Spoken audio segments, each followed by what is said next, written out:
தந்தை, மகன், தூயாவியாரின் பெயராலே ஆமீன். கிறிஸ்து இயேசுவுக்குள் பிரியமான சகோதர சகோதரிகளே, ஜூன் மாதத்துடைய 12ஆம் நாளாகிய இன்று தாயாம் திரு அவை இயேசுடைய திரு இருதய பெருவிழாவை சிறப்பாக கொண்டாட என்று நம் ஒவ்வொருவருக்கும் அழைப்பு கொடுக்கின்றது.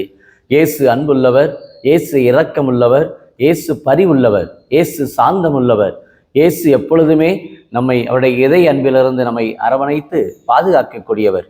இத்தகைய ஒரு மாபெரும் இந்த ஒரு பெருவிழாவிலே தாயாம் திரு அவை இந்த இயேசுடைய இந்த திரு அன்பிலே மகிழ்கின்றது. நம்ம ஒவ்வொருவரையுமே அவருடைய அன்பின் குரலுக்கு செவிமடுத்து வாழ இந்த ஜூன் மாதம் முழுமையாய் இயேசுடைய திரு இதய ஆண்டவருக்கு நம்மை முழுமையாக அர்ப்பணிக்கின்ற இந்த ஒரு மாதமாக நமக்கு கொடுத்திருக்கின்றது.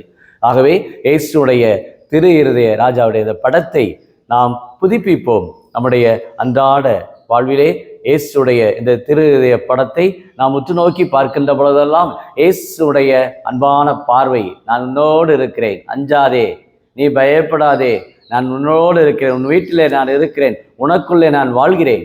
அதைத்தான் இன்றைய முதல் வாசகத்திலே இணைச்சட்ட நூலிலிருந்து அருமையாக சொல்லப்படுகிறது. எல்லா மக்களிலுமே உங்களையே சொந்த மக்களாக ஆண்டவர் தெரிந்து கொண்டார் என்று அந்த இஸ்ராயல் மக்களிடத்திலே பலதரப்பட்ட இனத்து மக்கள் இருந்தாலும் கடவுள் அவர்களை தன்னுடைய சொந்த மக்களாக ஆண்டவரே தெரிவு செய்கிறார். யோவான் நற்செய்தி 15ஆம் அதிகாரம் 16வது வசனத்தில் படிக்கிறோம். நீங்கள் என்னை தேர்ந்து கொள்ளவில்லை, மாறாக நான் தான் உங்களை தெரிந்து கொண்டேன் என்று சொல்லுகின்றார். தாயின் கருவயிற்றிருக்கிற பொழுதே உன்னை நான் அறிந்து கொண்டேன், தெரிந்து கொண்டேன் என்று சொன்ன நம்ம ஆண்டவர் நம்ம ஒவ்வொருவரையுமே அவருடைய அன்பின் கரத்தால், அவருடைய திரு இருதய அந்த அன்பால், மாசற்ற அவருடைய அந்த திரு இருதய அன்பால் நம்மை இந்த உலகத்தை நிரப்புகின்றார். இந்த ஜூன் மாதத்திலே எல்லோரும் அமைதிக்காக வேண்டுகிறோம்.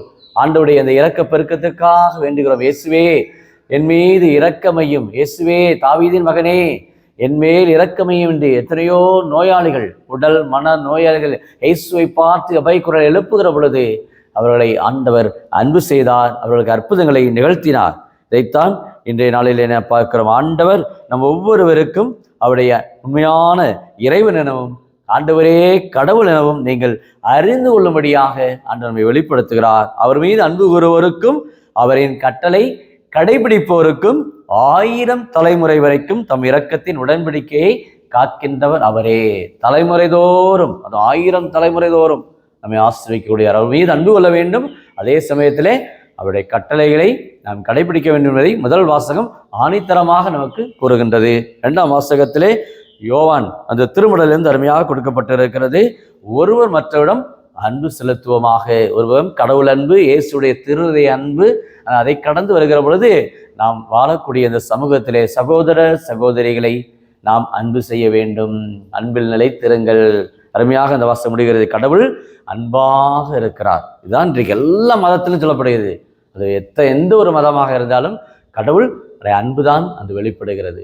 அந்த அன்பை இன்றைய உலகத்தில் எல்லா மக்களுமே நாம் சேரக்கூடிய இடம் ஆண்டவருடைய இறையாட்சி என்று சொன்னாலும் பல வழிகளை இன்றைக்கு நாம் மேற்கொள்கிறோம். ஆனால் சேரக்கூடிய ஒரே இடம் அந்த விண்ணகம், அந்த மோட்சம். அதுதான் ஆண்டவருடைய அந்த அன்பு, அது தவழ்ந்து கொள்ளக்கூடிய அந்த அருமையான அந்த இடத்தை நோக்கி நாம் பயணிக்க ஆண்டவர் கொடுத்த இந்த வாழ்விலே ஒருவர் மற்றவரிடம் நீங்கள் அன்பு செலுத்த வேண்டும் என்று சொல்லுகிறார். இயேசுடைய அந்த இதய அன்பை பெறுகிற நாம் ஒவ்வொருவருமே நம்முடைய சகோதரர்களை வெறுக்கவே கூடாது.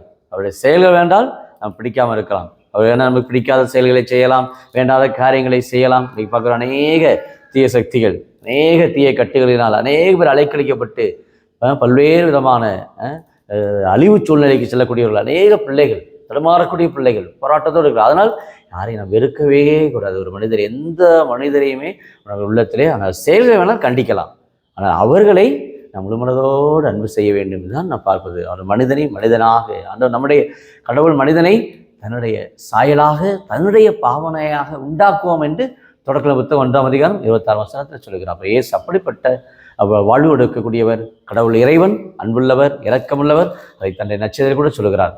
சுமை சுமந்து சுதந்திருப்பவர்களே எல்லோரோட வாங்க, உங்களை நான் இளைப்பாற்றுவேன், ஏனென்றால் நான் கனிவும் மன தாழ்ச்சி மிக்க. இயேசு கனிவுள்ளவராக இருக்கிறார். குற்றம் எவ்வளோ பேர் செய்திருக்கலாம், எல்லாரையும் ஆண்டவர் மன்னித்து அரவணைக்கூடிய தண்டனை தீர்ப்பு கொடுக்க வந்தவர் அல்ல. இன்னைக்கு நம்ம எவ்வளோ பேருக்கு எவ்வளோ தீர்ப்புகளை கொடுக்குறோம், ஒவ்வொரு நாளும் தண்டனை தீர்ப்பை. அது அப்படிப்பட்ட ஆண்டவர் நம்முடைய கடவுள் அல்ல, நம்மை சபிக்கக்கூடிய கடவுள் அல்ல.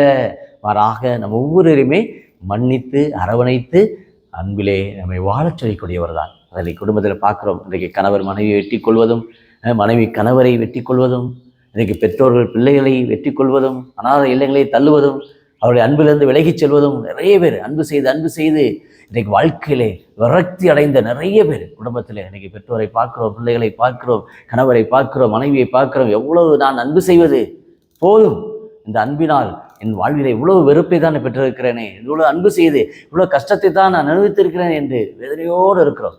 ஆண்டவரை சொல்கிறார், பெருஞ்சுமை சுமந்திருப்பவர்களே என்ற வாருங்கள், உங்களை நான் தேற்றுவேன் என்று சொல்கிறார். இயேசுடைய இந்த திருதய அன்பு நம்மை அரவணைத்து ஆறுதல் சொல்லக்கூடிய, இரக்கத்தை வெளிப்படுத்தக்கூடிய அந்த அன்பிலே இன்றைக்கு நம்ம எல்லோருமே இன்றைக்கு பங்கெடுக்கிறோம். பல வெறுப்புகள் இருக்கலாம், விரக்திகள் இருக்கலாம், தனிமை இருக்கலாம். யார் என்னை அன்பு செய்வார்கள், யார் இந்த இல்லத்திலே இந்த சமூகத்திலே யார் என்னை புரிந்து கொள்வார்கள், யார் என்ன என்று ஏக்கத்தோடு இருக்கலாம். இயேசு ஆண்டவர், நான் உன்னை விட்டு விலகுவதில்லை, உன்னை என்றும் கைவிடுவேன் என்று ஆண்டவர் இன்றைக்கு நாளிலே அருமையான இந்த திருவிழாவிலே ஆண்டவர் நம்மை அன்போடு அரவணைக்கிறார். 17ஆம் நூற்றாண்டிலே இந்த மார்க்ரெட் மரியாவுக்கு ஆண்டவர் வெளிப்படுத்தி 3 காரியங்களை சொல்லுகின்றார். ஒன்று, இந்த திருதய அன்பிலிருந்து விலகி நிற்பவர் பிள்ளைகள் மீண்டும் ஏதோடு ஒன்று சேர்க்கப்பட வேண்டும் என்று சொல்கிறார்.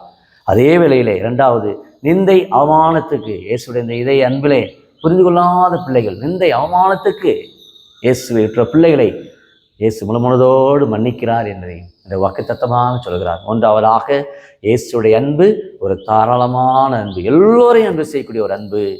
ஏதோ ஒரு குறிப்பிட்டவருக்கோ தன்னை வெளிப்படுத்தக்கூடிய அன்பு அல்ல. குறைகள் இருக்கலாம், பலவீனங்கள் இருக்கலாம், மனச்சோர்வுகள் இருக்கலாம், கெட்ட பழக்கத்தில் தொடர்ந்திருக்கலாம்.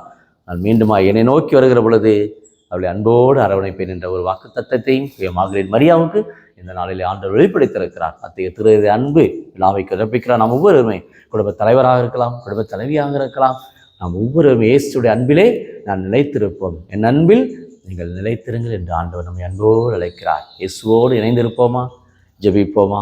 அன்பின் பரலோக பிதாவே, அப்பா இயேசுவே, அருமையான இந்த நாளுக்காக நன்றி கூறு. அப்பா இயேசுவே, உம்முடைய திருதி அன்பு மேலான ஒரு அன்பு, உம்முடைய திருதி அன்பு ஒரு ஆசீர்வாதம் நிறைந்த அந்த அன்பிலே ஒவ்வொரு நாளும் எங்களையே நாங்கள் ஈடுபடுத்த 1 பேதுரு மடல் 1ஆம் அதிகாரம் 7ஆம் வசனத்தில் என்று சொல்வது போல, இதோ உம்முடைய இயேசுடைய இந்த இரத்தம் நம்ம ஒவ்வொருடைய பாவங்களையும் கழுவி நம்மை தூய்மையாக்குகிறது என்று சொன்னது போல, இயேசுவே நீர் தூயவர், நீர் எங்கள் ஒவ்வொரு அன்போடு அரவணைப்பவர். 1 பேதுரு மடல் 1ஆம் அதிகாரம் 15ஆம் வசனத்திலே உங்களை அழைத்தவர் தூயவராக இருப்பதால் நீங்கள் உங்கள் நன்னிடத்திலே தூய்மையாக இருங்கள் என்று சொன்ன நம்முடைய அன்பு வார்த்தைகளை ஒவ்வொருவரும் கேட்டு நடக்க, அன்போடு அவருடைய கட்டளை நாளும் நாங்கள் கடைபிடிக்க ஜப வாஞ்சையும் வல்லமையும் இந்த ஜூன் மாதத்திலே இது வந்து திருதய ராஜாவுக்கு அனைத்து குடும்பங்களையும் கொடுக்கிறோம். யூடியூப்ல ஜபிக்கிற அநேக குடும்பத்தார் குடும்ப அமைதிக்காக, குடும்ப சமாதானத்திற்காக, இன்னும் பல்வேறு தேவைகள் இந்த ஜூன் மாதத்திலே வேண்டுகின்ற ஒவ்வொரு குடும்பத்திற்கும் உடைய இரக்கத்தையும், உடைய பரிவையும், உடைய சாந்தத்தையும், உடைய கருணையும், உடைய கனிவையும் ஒவ்வொருவருக்கும் பாதிக்கப்பட்டிருக்கிற அநேக பிள்ளைகள்,